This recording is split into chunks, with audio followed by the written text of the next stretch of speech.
하나님 말씀 누가복음 24장 13절에서부터 35절입니다. 긴 이야기인데요. 오늘 엠마오로 가는 두 제자 이야기인데 누가복음 24장 13절부터 35절의 말씀을 공동체 성경 읽기로 듣도록 하겠습니다.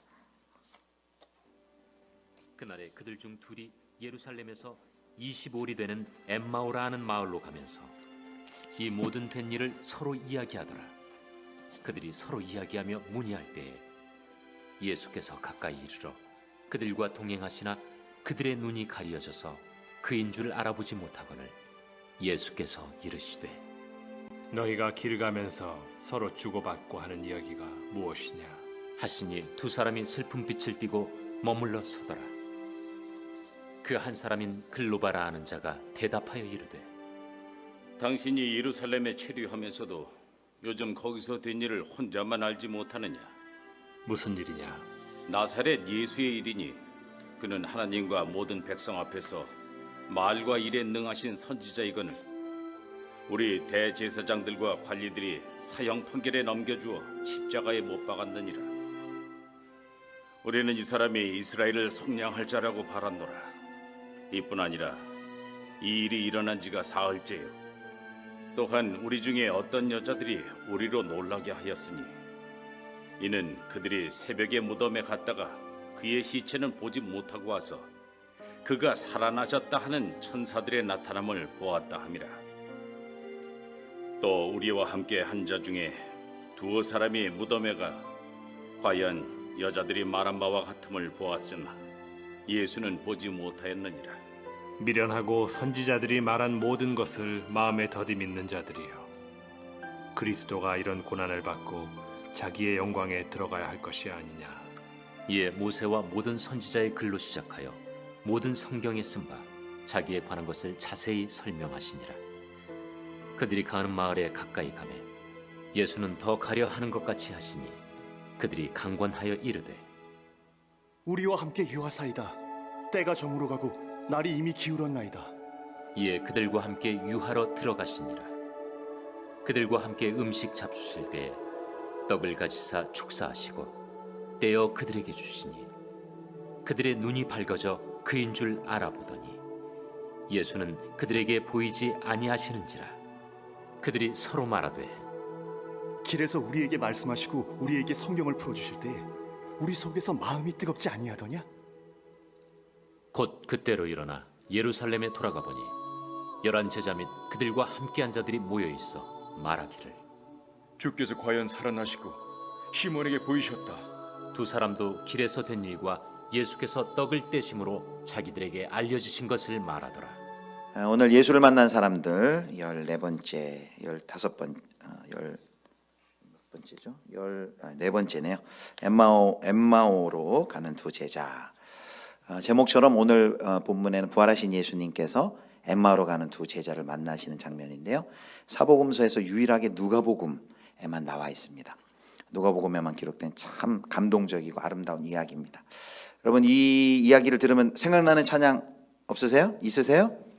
네, 8090 시절에 교회학교 생활하신 분은 기억나실 텐데 그 제목 그대로 엠마오 마을로 가는 두 제자라는 찬양이 있었습니다. 요즘 학생들은 당연히 모를 거예요. 옛날 찬양이라 저도 불러본 지가 너무 오래됐는데 이 말씀을 준비하면서 읽어봤는데 이렇게 음도 좀 틀리고 그러더라고요. 사실 이 가사가 1, 2절로 되는데 이 1, 2절 가사가 오늘 설교의 거의 핵심이에요. 야, 가사를 어떻게 이렇게 잘 뽑았나 싶은데 그래서 한번 이 가사만 잘 익혀도 오늘 설교의 모든 내용을 잘 파악하는 건데요. 반주는 안 되죠? 예. 아카펠라라면 굉장히 위험한데 이게 틀릴 가능성. A 코드로, 예, A 코드로 아시는 분은 한번 옛날을 생각하시면서 한번 불러보겠습니다. 엠마오 마을로.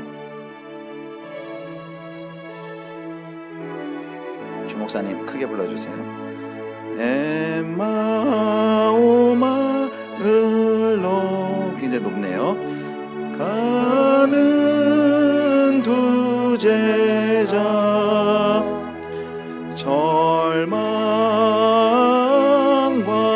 공포에 잠겨 있을 때 주 예수 그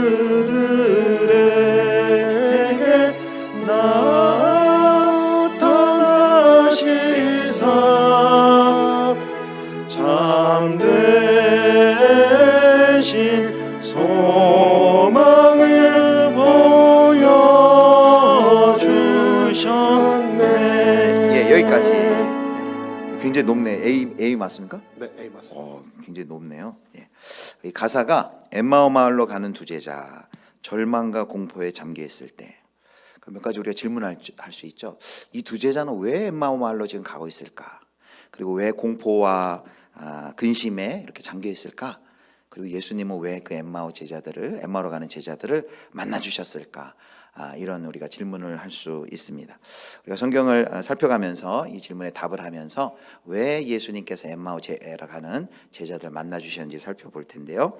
자, 13절, 오늘 우리가 읽은 첫 13절 말씀 함께 보겠습니다. 우리 같이 읽습니다. 시작.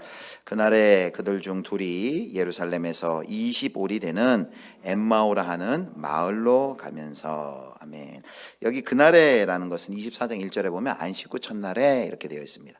안식 후 첫날, 즉 예수님이 부활하신 날이죠. 요즘으로 얘기하면 주일, 부활하신 그 주일, 그날입니다.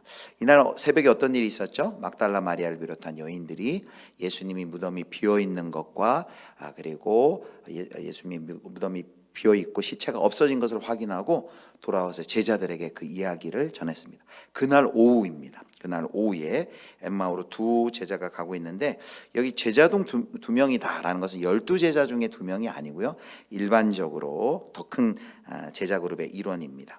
여기 이제 엠마오는 예루살렘의 서쪽입니다. 서쪽으로 약 여기 25리라고 했는데, 25리면 우리 심리가 4km니까 한 12km, 한 12km 정도, 11.4km 정도 되니까, 어른 발걸음으로 하면 보통 이제 어른 성인이 빨리 가면 1시간에 4km 가잖아요. 그러니까 이제 천천히 가면 한 3-4시간 정도 가는 그 거리를 두 제자가 지금 가고 있습니다. 그런데 이 사람들이 갈 때 그들의 심경과 마음은 어땠을까요? 여기 힌트가 있는데 17절을 보면 이런 말이 있어요. 두 사람이 슬픈 빛을 띠고 머물러 서서 그랬어요. 굉장히 절망해 있고 슬퍼하고 낙심하고 혼란 가운데, 우리 찬양의 가사처럼 여기 찬양의 가사에는 절망과 공포에 잠겨 있을 때라고 했는데, 그 가사에 그대로 그런 마음으로 지금 엠마오로 둘이 걸어가고 있어요. 왜 이들이 이렇게 절망과 공포에 잠겨 있었을까요? 그들이 그렇게 따랐던 예수님이 3일 전에 십자가에 달려 돌아가셨는데, 24장 21절을 보겠습니다. 예수님에 대한 기대가 있었는데 그 기대가 이루어지지 못했어요. 21절 한번 보겠습니다. 자, 21절 제가 안 했나요? 자, 21절 한번 봐주세요. 성경을 봐주시면, 우리는 이 사람이 이스라엘을 속량할 자라고 바랐노라, 이렇게 말합니다. 그러니까 이 제자들이 믿고 따르던 그 예수님을 어떻게 믿었어요? 이스라엘을 속량할 자로 믿었다. 그런데 그 믿었는데 그 믿음이 지금 깨어졌다라는 것이죠. 그 예수님이 자기들을 구원하고 로마로부터 이스라엘 민족을 구원할 것을 믿었는데 십자가에 달려서 죽으셨네요. 그러니까 모든 것이 지금 완전히 다 끝이 난 상태이기 때문에 그들이 절망하고 낙심하고 슬픔 가운데 지금 이제 고향으로 엠마오로 돌아가고 있는 중입니다.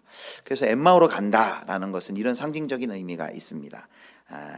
선포자, 예수님의 제자로서의 그 제자의 길, 또 증인의 길을 포기하고 낙심해서 절망해서 근심의 길을 걷는다라는 걸 상징하고 있습니다. 그래서 이 엠마오 마을로 가는 두 제자, 방금 우리가 부른 찬양 2절 가사를 보면 이렇게 되어 있어요. 2절에는 이 세상 사는 길 엠마오의 길, 끝없는 근심이 앞길 막으나, 이렇게 되어 있습니다. 우리도 엠마오로 갈 때가 많죠. 이 세상 살면서 염려와 걱정과 두려움과 근심 가운데 쌓여서 터덜터덜 무거운 발걸음을 걸으면서 엠마오로 가고 있는 그런 모습이 우리들의 삶 가운데도 있죠. 또 이 세상에서도 그런 많은 사람들이 우리 주변에도 많이 있습니다. 슬픔과 절망의 가슴으로 엠마오로 걸어가고 있는 이 두 제자의 모습이 바로 이 시대를 살아가는 사람들의 모습이라고 할 수 있습니다. 그들을 잠깐 생각해봐요. 3년간 주님을 따랐어요. 그리고 그 주님이 이스라엘을 구원하실 분이라고 속량할 자라고 믿었던 것입니다. 그런데 그 기대는 하루아침 사이에 무너지고 그렇게 따랐던 예수님이 십자가에 달려 처참하게 돌아가시고 처참하게 죽으시고 그들의 기대는 완전히 산산조각난 그런 상태 가운데 모든 것이 인생을 걸었던 그 모든 것이 와르르 다 무너진 상태에서 엠마오로 걸어가고 있습니다. 하나님, 이런 일이 어떻게 일어납니까? 이래서는 안 되지 않습니까? 이게 뭐란 말입니까? 그런데 오늘 결론부터 이야기하면요, 이 엠마오로 걸어갔던 두 제자가 밤에 기뻐하면서 다시 예루살렘으로 돌아오는 것을 볼 수 있습니다.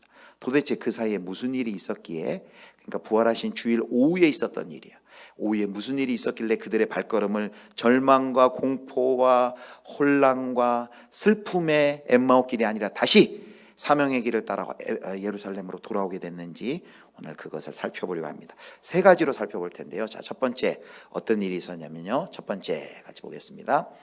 자, 우리 같이 읽겠습니다. 시작. 예수님께서는 절망과 혼란 가운데 있는 제자들을 찾아오신다. 아멘. 15절 보겠습니다. 자, 15절. 이 두 제자가 걱정하며 염려하며 절망 가운데 걸어가며 대화를 나누고 가고 있는데 어떤 일이 났어요? 그들이 서로 이야기하며 문의할 때에 예수께서 가까이 이르러 그들과 동행하시나. 부활주일, 그러니까 부활의 날 아침 부활하신 예수님께서 막달라 마리아에게 나타나신 그 예수님께서 이제 이 오후에 엠마오로 가고 있는 그 두 제자의 그 걸음에 어느새 찾아와셔서 함께 동행하고 계신 것입니다. 그런데 이 두 제자는 예수님인 줄 알아보지 못했습니다. 이 사람들 두 제자들이 어떤 소식을 들었냐면요, 예수님의 무덤이 비었다라는 소식을 이미 들었어요. 예수님의 시체가 없어졌다라는 소식을 들었어요. 그리고 그 직접은 못 만났지만 막달라 마리아와 여인들을 통해서 부활하신 예수님을 내가 만났다라는 그 소식도 들었어요. 그러니까 이 둘이 부활의 소식을 이미 들었어요. 그러나 지금 부활하신 예수님을 눈으로 보고도, 부활하신 예수님의 소식을 귀로 듣고도 그들은 전혀 부활을 믿지 못하고 있는 그런 가운데 있습니다. 그래서 이런 그 제자들의 상태를 오늘 16절 말씀을 보면 이렇게 표현을 합니다. 자, 16절 우리 같이 읽겠습니다. 시작. 그들의 눈이 가리어져서 그인 줄 알아보지 못하거늘. 아멘. 육신의 눈을 말하는 건 아니죠. 육신의 눈은 예수님을 지금 분명히 보고 있어요. 그런데 육신의 눈은 보지만 그들의 믿음의 눈 영안이 가리워져 있고 어두워져 있어서 부활하신 예수님이 그들 곁에 있지만 예수님인 줄 몰라보고 있는 거예요. 부활하신 예수님의 소식을 귀로 들었지만 그것이 믿겨지지 않고 있는 것입니다. 그러한 상태를 뭐라고 얘기해요? 눈이 가리워져서. 그러고 보니까 그들이 왜 엠마오로 가면서 그렇게 걱정과 절망과 공포와 근심 가운데 있는 줄 우리는 알게 됩니다. 왜요? 바로 그들이 예수님이 그들과 동행하고 살아계신 예수님이, 부활하신 예수님이 그들과 함께하고 동행하고 계시지만 그 예수님을 인식하지 못하고 그 예수님이 함께 계신 줄을 깨닫지 못하기 때문에, 알아보지 못하고 그들이 근심과 걱정과 슬픔 가운데 잠겨 있는 것입니다. 그렇다면 왜 이들의 눈이 이렇게 어두워져 있는 것일까요? 자, 그 원인을 성경에서 25절 26절에서는 이렇게 표현해요. 자, 우리 같이 읽겠습니다. 25절 시작. 이르시되 더디 믿는 자들이여, 그리스도가 이런 고난을 받고 자기의 영광에 들어가야 할 것이 아니냐 하시고. 아멘. 여기 예수님의 책망이 있어요. 뭐라고 책망하냐면은 미련하고 이렇게 책망을 해요. 뭐라고, 왜 그들에게 미련하다고 말했습니까? 선지자들이 말한 모든 것을 마음에 더디 믿는 자들이여 라고 말합니다. 선지자들 구약의 많은 선지자들 통해서 하나님께서 말씀하신 그 말씀을 그들이 믿지 않고 예수님을 통해서 공생애 동안 선포된 그 말씀을 믿지 않아요. 도대체 선지자들이 뭐라고 선포했습니까? 그 선지자들의 선포의 내용이 26절에 요약되어 있죠. 26절 다시 보여주시면, 그리스도가 이런 고난을 받고 자기의 영광에 들어가야 할 것이 아니냐.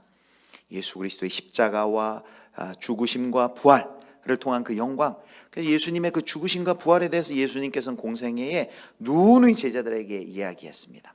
예수님이 죽으시고 부활할 것에 대해서 그 제자들에게 이야기했지만 제자들은 예수님의 고난과 부활을 전혀 믿지 않았습니다. 자, 그래서 아까 21절에 보면 이런 표현이 있었어요. 제자들이 그 스승 예수님에게 대한 기대가 있었는데 그게 뭐냐면 예수님께서 이스라엘을 속량할 자가 되기를 소망했다라고 그랬어요. 그런데 이 속량할 자가 되기를 소망했다라는 건 이거 구속, 예수님께서 이 민족을, 우리를 구속해 줄 것을 소망했는데 그 소망이 이루어지지 않았어요. 그런데 여러분, 그 구속의 그 소망이 이루어지지 않았나요? 그들의 기대대로 되지 않은 거예요. 그러니까 그들이 생각한 속량은 뭐냐면, 여기 속량하다라는 의미는 값을 지불하고 놓아준다라는 뜻인데 영적인 개념이에요. 사실은 죄와 사망의 노예 상태에 놓인 인간이 주님의 예수 그리스도의 보혈로 해방된다는 의미인데, 이들은 속량을 어떻게 이해했냐면, 우리가 이렇게 군사적으로 정치적으로 로마에게 압제당하고 있는데 그 로마의 압제로부터 우리를 구원해 줄 메시아, 그 강력한 메시아, 정치적인 메시아, 우리의 배고픔의 문제를 해결해 줄 경제적 메시아라고 예수님을 생각한 거죠. 그리고 그 예수님이 그렇게 그들을 속량해 줄 것을 기대했는데, 그만 예수님이 처참하게 십자가에서 죽는 것을 보고 그들은 왜 낙심합니까? 우리가 기대했던 그 속량의 역사가 나타나지 않고 우리가 기대했던 그 예수님이 십자가에서 죽으심으로 모든 것이 실패했다, 끝났다라고 생각한 거예요. 그러니까 여기서 우리가 뭘 알 수 있냐면, 제자들이 생각한 속량의 의미와 성경이, 구약의 예언자들이, 그리고 예수님이 말씀하신, 성경이 말씀하신 그 속량의 의미가 전혀 다르다는 거예요. 그러니까 그 말씀을 아무리 들려줘도 이 제자들은 그것을 자기 마음대로 이해하고 자기 마음대로 해석을 하는 거예요. 그런데 이런 일들은 우리가 지금 예수를 믿으면서, 예수님을 믿으면서도 우리의 신앙생활 가운데도 동일하게 일어난다는 거예요. 그리고 만약에 동일하게 이런 제자들이 잘못된 속량의 개념을 갖는 것처럼 우리도 그런 속량의 개념을 갖게 되면 우리도 어떤 일이 일어날 수밖에 없어요? 엠마오 길로 가는 제자들처럼 슬퍼하고 절망하고 낙심하고 혼돈 가운데 두벅두벅 그 길을 낙심하며 걸어갈 수밖에 없다는 거예요. 예수님이 함께 하시는 것도 모르고, 부활하신 예수님이 동행하시는 것도 모르고, 부활하신 예수님께서 십자가와 부활로 속량의 그 역사를 이루신 줄도 모르고, 그렇다면 우리가 성경이 말하는 그 속량의 개념을 오해해서 우리가 가지고 있는 속량의 개념이 어떤 것일 때가 있습니까? 바로 제자들이 가지고 있었던 그 속량의 개념을 그대로 가지고 있는 거예요.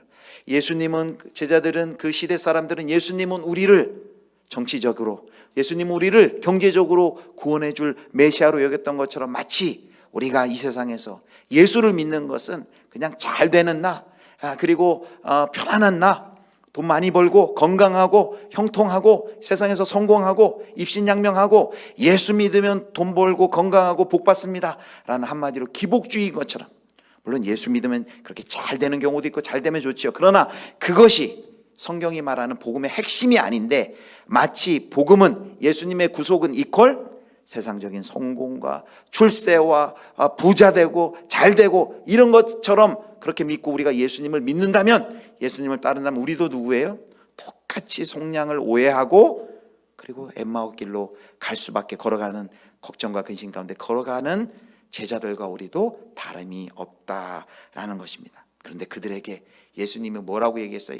이 미련한 자들아 라고 얘기했어요. 예수님 화가 많이 나셨어요. 예수님 답답해 하셨어요. 왜 그렇게 수많은 구약의 예언자들이 그렇게 예언했고 내가 공생의 기간에도 이야기한 그것을 아직도 깨닫지 못하고 있느냐라고 그들에게 말씀하신 것입니다. 자, 그렇다면 예수님이 걱정과 염려와 이 혼돈 가운데 걸어가고 있는 엠마오 길로 가고 있는 그 제자들을 찾아오셨어요. 찾아온 목적이 있겠죠. 그들의 눈이 가리워져 있는데 그들의 눈을 이제 활짝 열어주기 위해서 찾아왔습니다. 자, 그렇다면 어떻게 예수님의 부활의 가능성을 손톱만큼도 믿지 않고 있는 그 제자들의 눈을 열어주실까요? 자, 예수님의 방법이 32절에 나와요. 32절 같이 보겠습니다. 32절 말씀 함께 읽습니다. 시작. 그들이 서로 말하되 길에서 우리에게 말씀하시고 우리에게 성경을 풀어주실 때에 우리 속에서 마음이 뜨겁지 아니하더냐 하고. 아멘. 예수님의 방법은 이거였어요. 길에서, 이게 지금 회고하는 거거든요. 길에 서서 거기서 예수님께서 선지자들의 말과 예언들에 대해서 성경을 쭉, 그러니까 노상에서 성경 강해가 시작된 거예요. 성경을 가르치는 거예요. 그 길에서. 여러분, 예수님께서 왜 제자들의 눈을 띄워주실 때 이런 방법으로 하면 그냥 간단하지 않을까요? 야, 니들 눈이 어두워져 있다 하면서 상징적으로 눈에다가 이렇게 딱 안수를 해주신다거나, 아니면은 예수님이 야, 너 내가 부활한 너희 스승 내가 부활한 예수다 라면서 도마에게 보이셨던 것처럼 옆구리 창자국 보이시면서 내가 부활했어, 나를 믿어 라고 눈에 이렇게 보여주실 수도 있잖아요. 그런데 그 방법 쓰지 않고 지금 예수님이 택한 방법은 뭐예요? 성경을 쫙, 요즘 그러면 강해를, 성경을 그들에게 가르치고 풀어서 설명을 해준 것입니다. 그리고 그들이 그 성경 말씀을 들을 때 마음이 뜨거워졌다라고 이야기하겠어요. 예수님은 제자들의 어두워진 그 눈, 예수님을 알아보지도 못하고 그 속량의 의미도 깨닫지 못하고 예수님이 누구셨는지, 어떤 일을 행하시기 위해서 오셨는지도 모르는 그 제자들에게 왜 말씀을 풀어서 설명해 주셨을까요? 만약에 이 제자들 두 사람만 위한 것이라면 그렇게 뭐 안수도 하셨을 거고 도마에게 나타난 것처럼 이렇게 부활한 예수님의 상처를 보여주실 수 있으셨을 거예요. 그러나 예수님은 지금 이미 복음의 새로운 시대가 이제 부활을 통해서 시작되었기 때문에 이제 오고 오는 많은 예수를 믿는 성도들을 위하여서 이런 방법으로, 이런 방식으로 그들의 눈을 띄워주신 것이에요. 이렇게 말씀을 풀어주셔서 말씀을 통해 그들의 눈이 활짝 열림을 통해서 그들에게, 우리에게 무엇을 가르쳐주고 계십니까? 언제든지 우리는 하나님의 말씀을 통하여 힘을 얻어야 되고, 하나님의 말씀 안에 우리가 걸어가야 할 길이 있고, 하나님의 말씀이 주요 생명이다라는 것을 우리에게 명백하게 가르쳐주기 위해서 이렇게 말씀을 통해서 우리의 눈을 열어주고 계신 것이죠. 성도 여러분, 말씀을 풀어줄 때 어떤 역사가 일어났대요? 마음이 뜨거워졌다 그래요. 왜 마음이 뜨거워졌을까요? 성령께서 그 말씀이 히브리서 말씀처럼 하나님의 말씀은 살았고 활력, 예전성에는 운동력이 있다 그랬어요. 그 하나님의 말씀을 들을 때 그 말씀이 우리 안에서 막 역사할 때 마음이 뜨거워지는 그런 경험을 합니다. 성령이 역사하신 거죠. 우리도 이런 경험 많이 하지 않습니까? 우리도 말씀을 들을 때 혹은 개인이 말씀을 묵상할 때, 말씀이 역사할 때 우리 안에서 하나님의 말씀은 살았고 활력이 있어 모든 혼과 영과 관절과 골수를 찔러 쪼개기까지 한다 했는데, 하나님의 말씀이 역사하는 거죠. 하나님의 말씀이 살아 역사하는 것이죠. 그런 역사가 엠마오도상에서 말씀을 풀어 설명하실 때 그런 생명의 역사가 이 제자들 가운데 나타났던 것입니다. 그래서 결국 31절에 보면 결국 그들의 눈은 밝아져 그인 줄 알아보았다. 부활하신 예수님을 그들이 뜨는 믿음의 눈이 활짝 열려지게 되는 것을 볼 수 있습니다. 그래서 오늘 두 번째 대신에 이렇게 요약할 수 있습니다. 우리 같이 읽겠습니다. 시작. 예수님께서 성경을 풀어주심으로써 제자들의 눈을 열어주신다. 아멘. 사랑하는 성도 여러분, 말씀으로 눈이 열려질 때 뭐가 변한 거예요? 상황은 변한 게 아무것도 없어요. 상황은 변한 게 없는데 그들의 뭐가 바뀌었어요? 눈이 바뀌었어요. 세계관이라고 그러죠. 관점이 바뀌었어요. 그래서 많은 경우 우리의 삶은 우리의 삶을 변화시키는 것은 상황의 변화가 아니라 우리의 인식에, 우리의 관점에, 우리의 믿음의 변화인 거예요.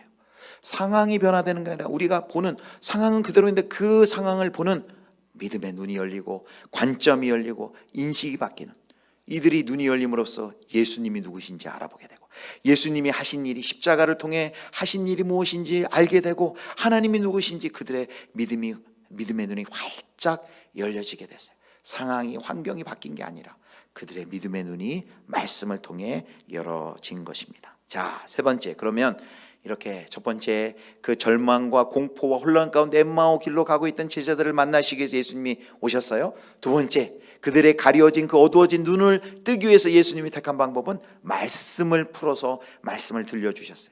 그 말씀이 들려질 때 그들이 마음속에서 불같이 뜨거움이 일어나고 그들의 눈의 꺼풀이 벗겨지고 예수님을 알아보게 되고, 예수님, 하나님이 예수 그리스도를 통해 하신 일이 무엇인지 깨닫게 되었어요. 그렇다면 마지막 그렇게 깨닫게 된 그들이 어떤 역사가 일어났을까요?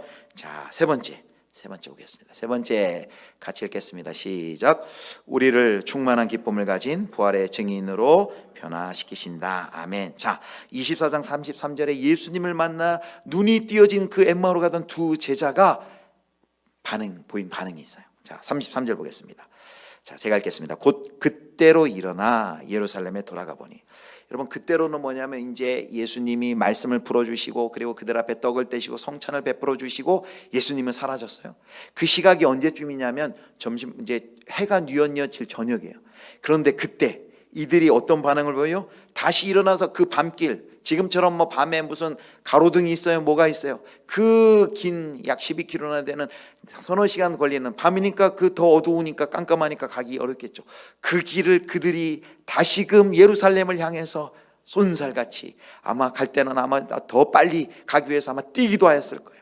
그러면서 기뻐서 그들이 외쳤을 겁니다. 우리가 부활하신 예수님을 만났다. 예수님이 부활하셨다는 것이 맞는 말이다 하면서 그들이 심령의 기쁨 가운데 뛰면서 예루살렘을 향하여 올라가는 걸 볼 수 있습니다. 그래서 여기 33절에 처음에 곧 그때로 일어나라는 것은 문자적으로 앉았다가 일어났다라는 것이 아니라 그들의 신앙의 상태를 나타내주는, 보여주는 표현에, 그때 절망과 공포와 혼란과 슬픔 가운데 있던 그들이 이제 눈이 띄어지고 예수님이 누구시고 예수님이 하신 일이 무엇인지를 깨닫자마자 그들의 마음 가운데 기쁨이 충만하게 된 거예요. 이제 그들의 눈이 열리자, 상황이 바뀐 것이 아니라 그들의 믿음의 눈이 열리자, 그들이 세상을 보는 관점과 하나님을 보는 관점과 하나님이 하신 일을 보게 되자 그들 가운데 큰 기쁨을 가지고 겁에 질려 숨어있던 사람들이 기쁨과 자신감을 가지고 예루살렘으로 올라가는 거예요. 왜 예루살렘에 올라가는 걸까요? 바로 예수님이 부활하셨다는 것을 증언하기 위해서 올라갑니다. 그래서 여러분, 이 마지막 올라갈 때에 그 엠마오로 내려갔던 그 제자들의 그 심령은 내려갈 때와 완전 정반대예요. 내려갈 때는 완전 죽을 맛, 공포, 실망, 절망이었는데 이제 눈이 띄어지고 예수님 만난 후 올라갈 때 그들은 아마 벌쩍벌쩍 뛰면서 기쁨으로 올라갔을 거예요. 여러분, 바로 이것이 누가복음이 보여주는 구조예요. 누가복음은요 1장과 24장이 성전에서 시작했다 성전으로 끝나요. 누가복음 1장에 보면 어떤 기사가 있냐면 제사장 사가랴가 성전에서 일하는 게 나와요.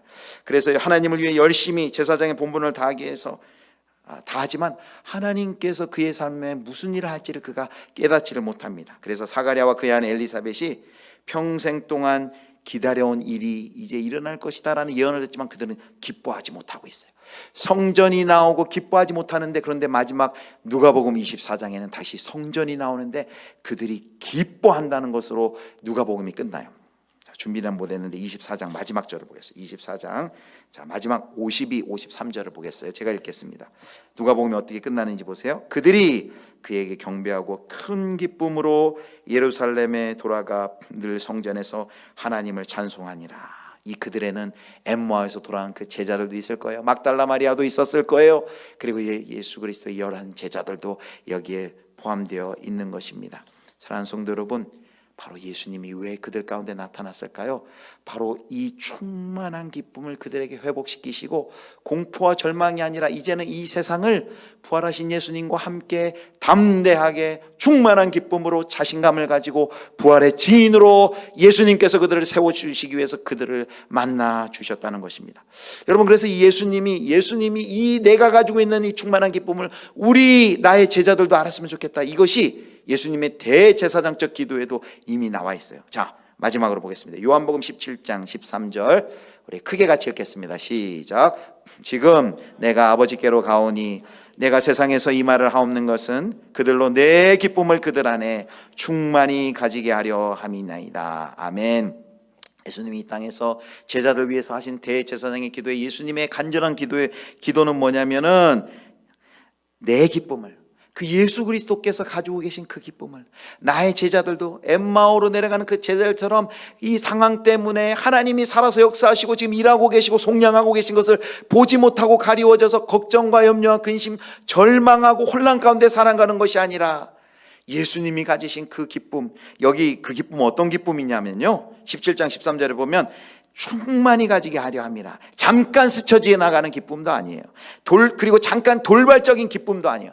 충만한 기쁨, 예수 안에 있는 예수님을 믿음으로 예수님과 함께하는 그 충만한 기쁨이 나의 제자들 가운데 함께해 주십시오라고 예수님이 기도했는데, 바로 부활하신 예수님이 그 기쁨을, 그 자신감을 제자들에게 주시기 위해서 그 부활하신 예수님이 그 엠마오로 가는 그 제자들에게 나타나서 그들 가운데 이 기쁨을 선사하신 것입니다. 사랑하는 성도 여러분, 말씀을 맺겠습니다. 부활하신 예수님이 왜 엠마오로 절망하여 두벅두벅 슬픔과 혼란 가운데 걸어가고 있는 제자들에게 나타나셨다고요? 그들의 삶은 그래서는 안 돼요.